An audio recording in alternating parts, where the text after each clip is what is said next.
Students, good morning all of you. स्वागत है आपका आपके अपने यूट्यूब चैनल गुरु राकेश पे। और मैं गुरु राकेश एक बार फिर लाया हूँ आपके लिए एक लेटेस्ट ऐसी वीडियो जो आपके लिए लकी साबित होने वाली है। विद्यार्थियों, मैंने आपको पिछली वीडियो में कमेंट किया था कि नेक्स्ट जो भी वीडियो होगी उसमें मैं आपको कुछ इम्पोर्टेंट ऐसे क्वेश्चंस के ऊपर डिस्कस करेंगे कि जो एग्जाम्स के अंदर पूछे जा सकते हैं। और ये क्वेश्चन कुछ इस टाइप के हैं कि जो कई बार क्या होता है, कंफ्यूज ज्यादा उत्पन्न हो जाता है ऑप्शन को लेकर। तो वो ऑप्शन डिपेंडेंट और जो ऑप्शन में कंफ्यूज उत्पन्न करने वाले क्वेश्चन है उनके बारे में मैं आज आपके सामने डिस्कस करने जा रहा हूं। तो विद्यार्थियों, आज का जो अपना वीडियो है वो जेनेटिक्स की जो वीडियोस अपन ने देखी थी, जेनेटिक्स के ऊपर ही जो कुछ इंपॉर्टेंट क्वेश्चन है उसकी वीडियो मैं आपके सामने पेश कर रहा हूं। आज की इस वीडियो में हम ऐसे इंपॉर्टेंट क्वेश्चंस की चर्चा करने वाले हैं जो कई बार घुमा घुमा के क्वेश्चन पूछ लिए जाते हैं, लेकिन जो फ्रेशर्स हैं, जो 12th की एग्जाम देने के बाद जैसे एम्स की एग्जाम, नीट की एग्जाम या कोई भी मेडिकल एंट्रेंस एग्जाम हो या फिर अदर कोई कंपटीशन के एग्जाम्स देते हैं, तो वो थोड़ा सा क्या रहते हैं, कंफ्यूज हो जाते हैं ऑप्शन देखकर कि ये भी था, कौन सा सही होगा। क्योंकि ऑप्शन डिपेंडेंट जो क्वेश्चन होते हैं उसमें लगभग सिमिलर यानी एकदम क्लोज जो ऑप्शन होते हैं वो दिए हुए होते हैं। तो हमें आज इनको दूर करना है। बात करते हैं आज के इस वीडियो के क्वेश्चंस की। तो आज के इस वीडियो का सबसे इंपॉर्टेंट फर्स्ट क्वेश्चन है, आनुवंशिकी शब्द का सर्वप्रथम प्रयोग किसने किया। यानी विद्यार्थियों, हमने जेनेटिक्स पढ़ी है, उस जेनेटिक्स में हमने देखा कि बार बार हम जेनेटिक्स शब्द का जो अर्थ है वो भी आनुवंशिक है और बार बार हम उस आनुवंशिकी के नियमों की या आनुवंशिकता के जो नियम है उन्हीं की चर्चा कर रहे थे। तो यहाँ क्वेश्चन बनता है, आनुवंशिक यानी जेनेटिक्स जो शब्द है वो सर्वप्रथम प्रयोग किसने किया था, यानी जेनेटिक्स शब्द को सबसे पहले यूज किसने किया। आपके ऑप्शन है, फर्स्ट ऑप्शन में आपको मेंडल मिल गया, सेकंड में मॉर्गन, थर्ड ऑप्शन बैटसन और फोर्थ ऑप्शन है कार्ल कोरेंस। तो यहाँ सबसे फर्स्ट मैं बात करूं फ्रेशर्स बच्चों की, तो उनके माइंड में ऑप्शन आ रहा होगा कि आनुवंशिकी से रिलेटेड कोई भी क्वेश्चन आता है तो उसका, क्योंकि आनुवंशिकी का जनक मेंडल है तो वो सबसे फर्स्टली टिक क्या करते हैं, मेंडल को टिक करते हैं। यहाँ पर आपको एक चीज ये देखनी है कि यहाँ प्रश्न में पूछा क्या गया है कि जो जेनेटिक्स शब्द है वो शब्द किसने यूज किया था। तो यहाँ अपने पास ऑप्शन मेंडल, मॉर्गन, बैटसन और कार्ल कोरेंस है। इनमें से आपका राइट आंसर क्या हो जाएगा, बैटसन हो जाएगा। मैंने अपनी पुरानी जो वीडियो थी जेनेटिक्स की उसके अंदर भी बताया था कि सबसे फर्स्ट जेनेटिक्स जो शब्द है वो बैटसन ने यूज किया था और ये बैटसन डब्ल्यू बैटसन है।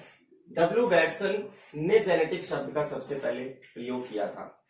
तो विद्यार्थियों, यहाँ पर मेंडल जो सोच रहे हो वो मेंडल यहाँ पर करेक्ट आंसर नहीं होगा। Is that clear. Next question पे मैं आता हूं। सेकंड जो क्वेश्चन है बहुत ही सिंपल सा क्वेश्चन है कि आनुवंशिकी का जनक कौन है, जेनेटिक्स का फादर किसको माना जाता है। इसका आंसर आप बड़ी आसानी से दे दोगे क्योंकि जेनेटिक्स का फादर किसको माना गया है, ग्रेगर जॉन मेंडल को माना गया है। तो यहाँ पर अपने पास फर्स्ट ऑप्शन है मॉर्गन, सेकंड ऑप्शन आता है अपने पास बैटसन, थर्ड ऑप्शन आता है मेंडल और फोर्थ ऑप्शन आता है सेरमैक। तो यहाँ पर अपना आंसर क्या हो जाएगा, मेंडल हो जाएगा।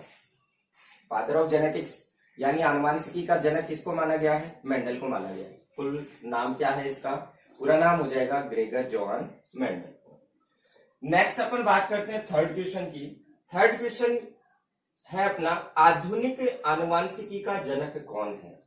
ये थोड़ा सा घुमावदार क्वेश्चन है। कैसे, यहाँ पे देखो, इसके जस्ट ऊपर जो क्वेश्चन था उसमें सिर्फ हमें ये पूछा गया था कि आनुवंशिकी का जनक कौन है और यहाँ पर एक वर्ड और जोड़ दिया गया है, आधुनिक यानी मॉडर्न। मॉडर्न जेनेटिक्स का जो फादर है वो किसको माना गया है।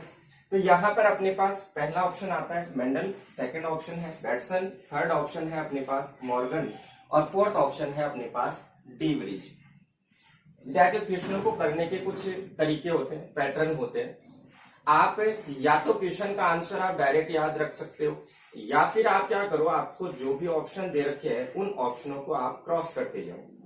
कट करते जाओ, जो क्वेश्चन में पूछा गया है उसके अकॉर्डिंग।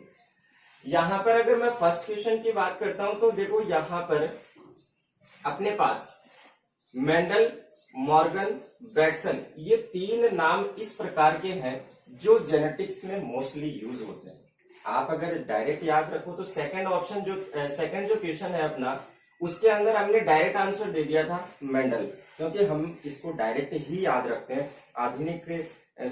आनुवांशिकी का जनक किसको माना गया? मेंडल को। तो डायरेक्ट हमने याद कर रखा था कि मेंडल आएगा इसका आंसर, तो आपने यहाँ मेंडल को टिक कर दिया।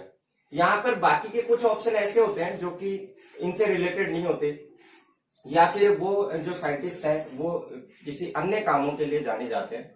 तो यहाँ पर जैसे मैं इस कार्ल लॉरेंस की बात करूं और इस शेरमैक की बात करूं, तो ये जो दो ऑप्शन है, ये दो ऑप्शन हमारे पास से किसके लिए है, या ये जो वैज्ञानिक है ये किसके लिए प्रसिद्ध है, ये किसके लिए जाने जाते हैं? ये जाने जाते हैं मेंडलवाद की पुनः खोज करने वाले वैज्ञानिक हैं।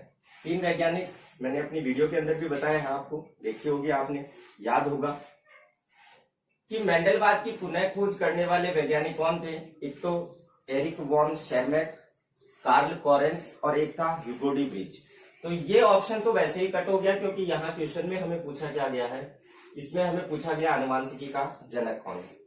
थर्ड हमें क्वेश्चन में ये पूछा गया कि आधुनिक आनुवांशिकी का जनक कौन है। तो यहाँ देखो थर्ड अपना क्वेश्चन आता है, आधुनिक आनुवांशिकी का जनक किसे कहा जाता है।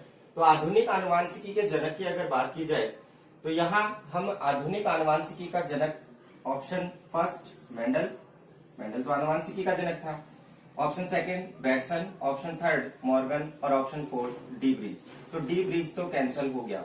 डी ब्रिज कैंसिल क्यों हो गया? क्योंकि डी ब्रिज, शेरमैक और कार्ल लॉरेंस ये तीन ऐसे साइंटिस्ट थे जिनने मेंडलवाद की क्या की थी, पुनः खोज की थी। तो एक ऑप्शन तो अपना कट हो जाता है यहाँ पे। मेंडल की बात करें तो मेंडल को क्या कहा गया था? आनुवांशिकी का जनक कहा गया था। और अगर मेंडल ही इसका जनक होता तो यहाँ पर ये क्वेश्चन कोई पूछने का मतलब नहीं था। यहाँ पर मेंडल भी क्या हो जाता है, आपका क्रॉस हो जाता है। इसके बाद बचते अपने पास दो, बेटसन और मॉर्गन। इनमें से आपका ऑप्शन सही हो जाएगा बेटसन। ये बेटसन, डब्ल्यू बेटसन है। तो आधुनिक आनुवांशिकी का जनक किसे कहा गया है? डब्ल्यू बेटसन को कहा गया है। तो आपका राइट आंसर क्या है? W Bateson. नेक्स्ट क्वेश्चन पे अपन चलते हैं। नेक्स्ट क्वेश्चन है अपना, प्रायोगिक आनुवांशिकी का जनक किसे कहा जाता है। प्रायोगिक आनुवांशिकी के जनक की बात करें तो देखो यहाँ विद्यार्थियों, तीनों जो क्वेश्चन मैंने यहाँ बनाए हैं, ये तीनों के तीनों क्वेश्चन बहुत ही मामूली अंतर के साथ हैं। क्वेश्चन एग्जाम्स में क्या होता है, टाइम कम होने की वजह से माइंड के ऊपर प्रेशर थोड़ा ज्यादा, और प्रेशर ज्यादा होने के कारण हम क्वेश्चन को पूरा नहीं पढ़ पाते, और ऑप्शन भी हम पूरे नहीं देखते। ऑप्शन हम फर्स्ट सेकंड ऑप्शन तक ही पहुंचते हैं। सिर्फ हम मोटा मोटा जो क्वेश्चन है वो पढ़ते हैं कि आनुवांशिकी का जनक हाँ मेंडल होता है, ठीक है। फिर हमने देखा आधुनिक आनुवांशिकी का जनक, तो हमारे माइंड में यह आधुनिक जो वर्ड है ये हम थोड़ा सा क्या करते हैं, इसको लाइटली पढ़ते हैं, तो हम इसको माइंड में नहीं रखते। हम देखते हैं आनुवांशिकी का, अच्छा ये वही क्वेश्चन दोबारा रिपीट हो गया, हाँ ये तो बहुत ही सिंपल क्वेश्चन है, तो आप इसमें भी क्या कर देते हो, मेंडल का ऑप्शन जो आपको पहले मेंडल मिलता है आप उसी को टिक कर देते हो। तो आपको ये चीजें थोड़ी सी ध्यान रखनी है, आपको एकदम ध्यान से क्वेश्चन को पढ़ना है कि क्वेश्चन में हमसे एक्चुअल में पूछा क्या गया है। यहाँ आपके पास फोर्थ क्वेश्चन में ये पूछा गया है, प्रायोगिक आनुवांशिकी का जनक कौन है। तो यहाँ पर प्रायोगिक आनुवांशिकी की जहां बात आती है तो ऑप्शन फर्स्ट आता है आपके पास मॉर्गन, सेकंड आता है मेंडल, थर्ड है आपके पास बेटसन और फोर्थ है आपके पास एबीसी तीनों। तो एबीसी तीनों जो है ये तो कैंसिल हो गया, क्योंकि तीनों वैज्ञानिक एक साथ नहीं हो सकते। अगर तीनों एक साथ ही होते तो ये ऑप्शन इस प्रकार से न देकर ये क्वेश्चन ही आपसे नहीं पूछा जाता, क्योंकि नॉनसेंस वाली सी बात हो जाती। तो यहाँ प्रायोगिक आनुवांशिकी का जनक पूछा गया है, तो आपका करेक्ट आंसर इसका क्या होना है विद्यार्थियों, आपका करेक्ट आंसर होना है मॉर्गन।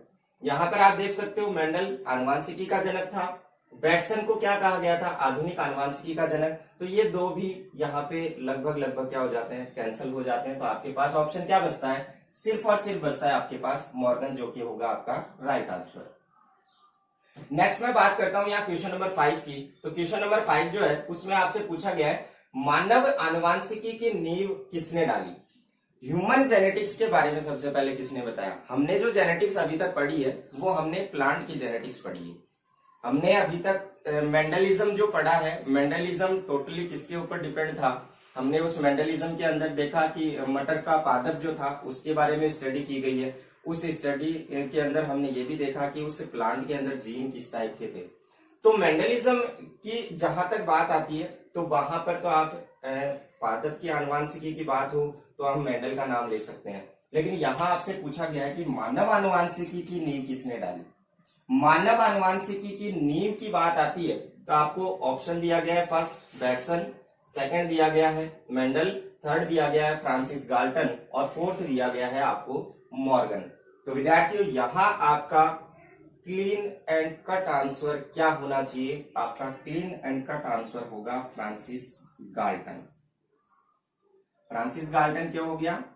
यहाँ आप ऊपर वाले 3 क्वेश्चन अगर समझ सके हो तो यहाँ इस क्वेश्चन को समझने में आपको शायद नहीं आएगी कोई समस्या। बैटसन आधुनिक आनुवांशिकी का जनक था, मेंडल आनुवांशिकी का जनक था और मॉर्गन को क्या माना गया है? प्रायोगिक आनुवांशिकी का जनक माना गया है। तो यहाँ मानव आनुवांशिकी की बात हो रही है तो आपका आंसर क्या बच जाता है? Francis Galton.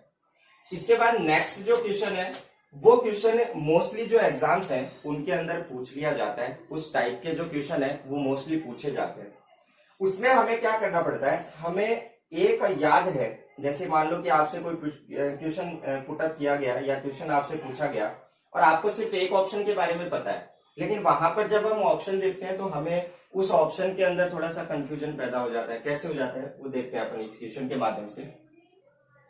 क्वेश्चन दिया गया है कि आनुवांशिकी में किसका अध्ययन किया जाता है।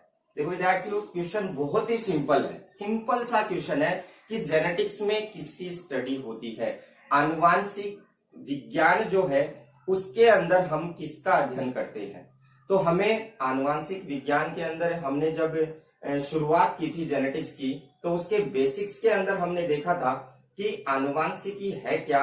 विज्ञान की वो शाखा है जिसमें आनुवांशिकता और विभिन्नताओं का अध्ययन किया जाता है। आप जब अगर आपने वीडियोस नहीं देखी है तो आप वीडियो को जरूर देखें। जेनेटिक्स की जो फर्स्ट वीडियो थी अपनी, उसके बेसिक्स के अंदर मैंने आपको ये चीज बताई थी कि जेनेटिक्स है क्या, उस जेनेटिक्स के अंदर स्टडी किसकी होती है।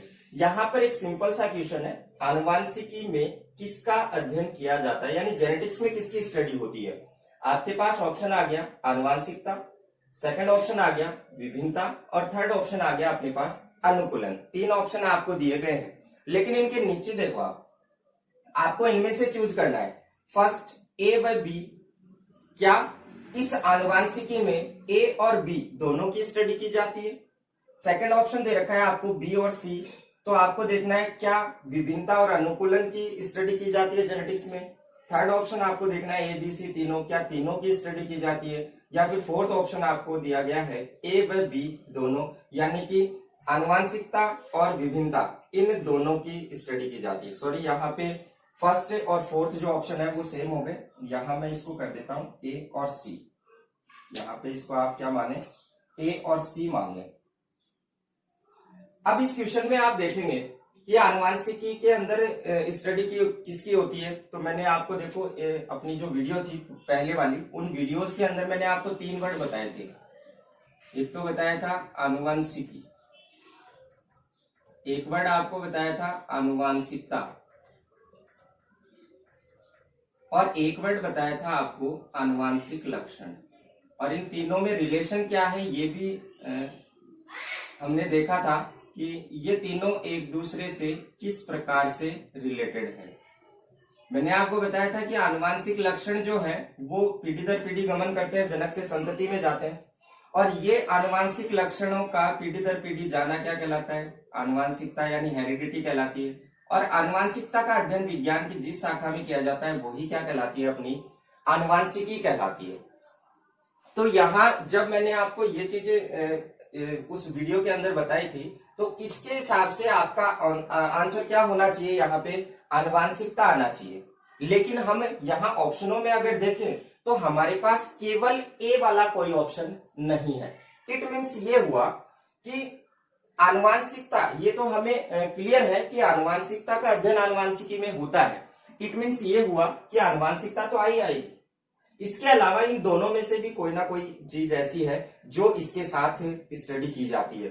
तो यहाँ पर हम ऑप्शन को देखने के लिए ये देखें कि आनुवांशिकता वाला आप क्लियर हो आनुवांशिकता के लिए कि ये ऑप्शन के अंदर तो आनुवांशिकता तो आएगा ही आएगा। इसका मतलब ये हुआ कि ए ऑप्शन तो आना ही आना चाहिए। तो ए ऑप्शन आना ही आना चाहिए, इसका मतलब ये है कि ए या तो इसमें है या फिर ए इसमें और इसमें है, तीन में है। इसका मतलब आपने इसको क्या कर दिया, क्रॉस कर दिया आंसर को। तो ये ऑप्शन तो आपका हो नहीं सकता। इसके बाद नेक्स्ट अपन बात करें कि हमने जितनी भी जेनेटिक्स की वीडियो, अपनी जो पुरानी वीडियोस अपन ने देखी है या जेनेटिक्स हमने जो पढ़ी है, उसमें कहीं भी अनुकूलन शब्द का हमने प्रयोग नहीं किया या हमने देखा नहीं है कि कहीं भी अनुकूलन शब्द आया हो। इसका मतलब ये कि आपका ये अनुकूलन वाला जिसके भी साथ जुड़ा हुआ है वो ऑप्शन क्या हो जाएगा, आपका क्रॉस हो जाएगा। अनुकूलन वाला ऑप्शन मीन्स ये हुआ सी, तो ये वाला सी वाला क्या हो गया, क्रॉस, और ये वाला पहले ही क्रॉस हो गया था। ये फर्स्ट ऑप्शन भी क्या हो जाता है आपका, क्रॉस। बचा कौन सा, तो विद्यार्थियों आपके पास ऑप्शन बचता है फोर्थ, जिसके अंदर आपका आंसर हो जाएगा ए और बी दोनों। इट मीन्स ये हुआ कि इस क्वेश्चन का राइट आंसर होगा कि आनुवांशिकी में किसका अध्ययन किया जाता है, तो आपका राइट आंसर होगा आनुवांशिकता और विभिन्नता दोनों का अध्ययन किया जाता है। तो राइट आंसर क्या है अपना, ए और बी दोनों। तो विद्यार्थियों ये कुछ इस टाइप के क्वेश्चन मैंने आपके सामने रिप्रेजेंट किए हैं जो मोस्टली एग्जाम्स के अंदर पूछ लिए जाते हैं, या ये इस टाइप के क्वेश्चन हम मान सकते हैं कि इनमें हम कई बार क्या होता है कंफ्यूजन के कारण हम इन प्रश्नों को क्या कर देते हैं, गलत कर देते हैं। जबकि एकदम सिंपल से क्वेश्चन है, डायरेक्ट अगर आप इनको याद रख सको तो डायरेक्ट याद रखने के दौरान भी आप इनको एग्जाम्स में कभी भी गलत नहीं कर पाओगे। बाकी मैंने आपको जो ये ट्रिक बताई है कि किस तरीके से हम ऑप्शन को क्रॉस करें और हम अपने राइट आंसर तक पहुंच पाए।